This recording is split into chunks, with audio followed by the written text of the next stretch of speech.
Module 3. Vicarious Liability in Specific Contexts. Continuing with our discussion of vicarious liability in an employment context, in this module we'll consider whether 1. Federal and state governments can be vicariously liable for employees' misconduct, 2. Hospitals can be vicariously liable for employees' misconduct, and 3. Religious institutions can be vicariously liable for clergy members' misconduct. Then we'll segue to a non-employment context to consider whether and when restaurant, bar, or tavern owners can be vicariously liable for intoxicated patrons' misconduct. Vicarious liability of the federal government.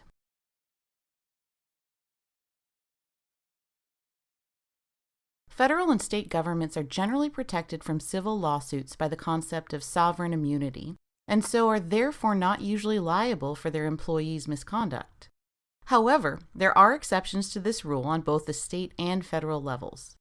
In most circumstances, subject to one important exception, the federal government will not be vicariously liable for an employee's misconduct. This rule is based on the sovereign immunity doctrine, which is comprised of the following two categories. Absolute immunity. In circumstances where the federal government enjoys absolute immunity, it cannot be sued for employees' misconduct, even if the employees acted in bad faith or with malice. Qualified immunity. In circumstances where the federal government enjoys qualified immunity, it can only be sued if specific criteria are met. Such criteria are typically set forth in a federal statute or relevant case law. The exceptions to federal sovereign immunity apply when the federal government consents to being sued, therefore waiving its sovereign immunity. The way the federal government provides consent, and thus subjects itself to vicarious liability, is through the passage of federal statutes that authorize lawsuits for certain types of legal claims. The most important such statute is the Federal Tort Claims Act, which authorizes citizens to sue the federal government for its employees' misconduct in limited circumstances, and only if that misconduct resulted in actual harm. The government chooses to waive its immunity in this manner, firstly, to allow contractors and service providers to confidently do business with the government, and secondly, to avoid the perceived unfairness that would attend complete government abdication of responsibility for its torts. Vicarious liability of state governments. State governments also enjoy sovereign immunity from civil lawsuits filed in state or federal court. In its own courts, states' sovereign immunity power largely mirrors the federal government's immunity. That is, a state may be sued in its own courts and under its own laws only if it waives immunity, usually by virtue of a State Torts Claims Act. Likewise, states cannot be held liable by courts of other states without their consent. The issue of whether a state can be sued in federal court is a bit more complex. While the Supremacy Clause of the Constitution gives supreme authority to the federal government, it does not give the federal government the authority to strip the states of their sovereign immunity in federal court. Though sovereign immunity is a common law concept, dating back many centuries, in a 1793 case, Chisholm v. Georgia, the Supreme Court interpreted Article 3 of the Constitution to permit a citizen of South Carolina to sue the state of Georgia in federal court. First, the Constitution's structural provisions embrace principles of federalism, decentralization, and state autonomy, in which states are semi-autonomous actors that apply their own procedural and jurisdictional rules. Second, the 11th Amendment, which was enacted and ratified in response to the United States Supreme Court's decision, solidifies the state's power to invoke sovereign immunity. This amendment provided that the judicial power of the United States shall not be construed to extend to any suit commenced or prosecuted against one of the United States by citizens of another state, thereby reinforcing states' rights to sovereign immunity by barring lawsuits against states in federal court. In Alden v. Maine, though, the court clarified the state's sovereign immunity was not limited or constrained by the text of the 11th Amendment. The court wrote, "Not only do the ratification debates and the events leading to the adoption of the 11th Amendment reveal the original understanding of the state's constitutional immunity from suit, they also underscore the importance of sovereign immunity to the founding generation. Simply put, The Constitution never would have been ratified if the states and their courts were to be stripped of their sovereign authority except as expressly provided by the Constitution itself. Thus, the federal government cannot compel a state to defend itself in federal or state court, and in most circumstances prohibits Congress from abrogating state sovereign immunity. Still, there are exceptions to state sovereign immunity in federal court.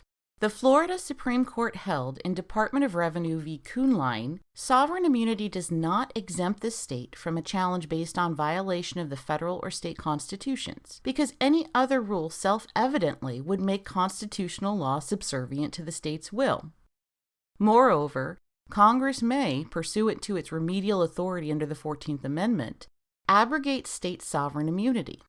Therefore, Congress can pass laws prohibiting state actors from discrimination against people based on race, religion, etc., and subject states that do discriminate to federal lawsuits. Finally, although states may invoke sovereign immunity, cities, municipalities, and counties of a state do not enjoy such immunity and so can be sued in federal court. Now let's consider two examples and examine how these principles are applied. Example 1.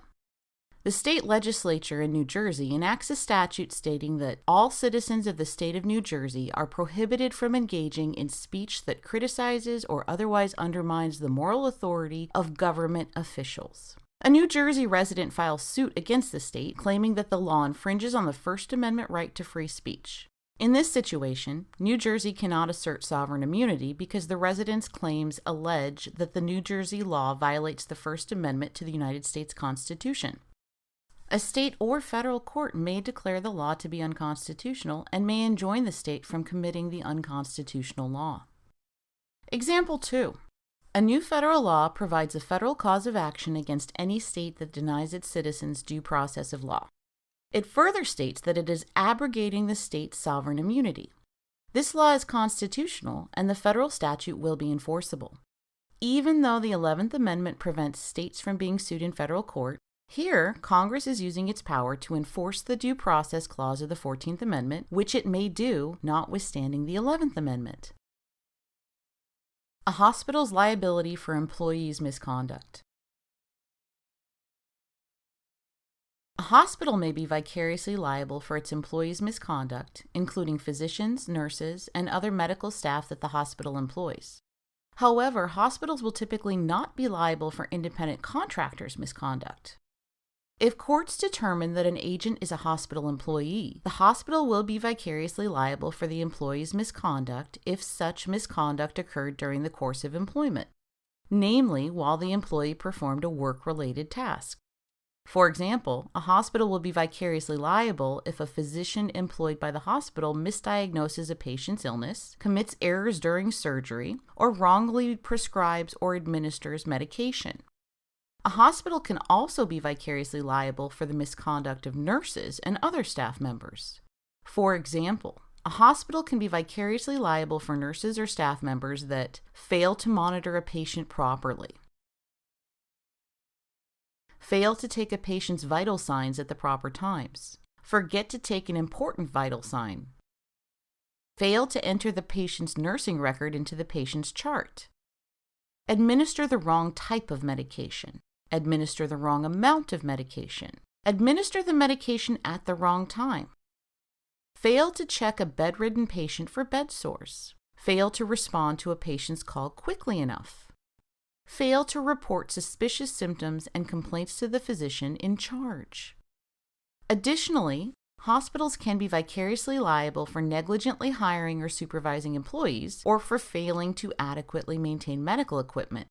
This includes negligently hiring employees, such as failing to verify that healthcare providers are properly licensed, failing to ensure that its providers stay up to date on licensing requirements and continuing medical education, failing to fire incompetent, unlicensed, or unsafe employees, failing to establish proper patient safety protocols for washing, sanitation, preventing patient falls, patient safety, keeping up with new medical developments, and similar things, understaffing medical or nursing staff, mislabeling medication, violating patient confidentiality by losing or mishandling patient records. Let's consider 2 examples to examine how these principles are applied. Example 1. A hospital employs a physician who specializes in complex surgical procedures. One of the physician's patients is diagnosed with a vascular disease that requires amputation of the patient's right leg. The physician successfully completes the surgery, but inadvertently amputates the left, not right leg. The hospital is vicariously liable for the physician's negligence because the physician was acting within the scope of his employment and performing the tasks for which the physician was hired. Example 2. A hospital hires a nurse despite knowing the nurse was previously convicted of assault and battery. 3 months later, the nurse kills an elderly patient by administering the patient's medication at a level of 20 times the prescribed dose. In this situation, the hospital can be held liable for negligently hiring the nurse, given the hospital's knowledge the nurse was previously convicted of assault and battery. A religious institution's liability for clergy misconduct. In some circumstances, a religious institution may be vicariously liable for negligence or other wrongful acts of its clergy. A church's vicarious liability depends on whether the church was negligent in hiring, retaining, or supervising the clergy member. When applying this standard, the following 3 factors are most relevant. Whether the employer knew or should have known the person was unfit for the job at the time of hiring, whether the employee's incompetence, unfitness, or dangerous characteristics caused an injury, and whether there is an employment or agency relationship between the employee and employer.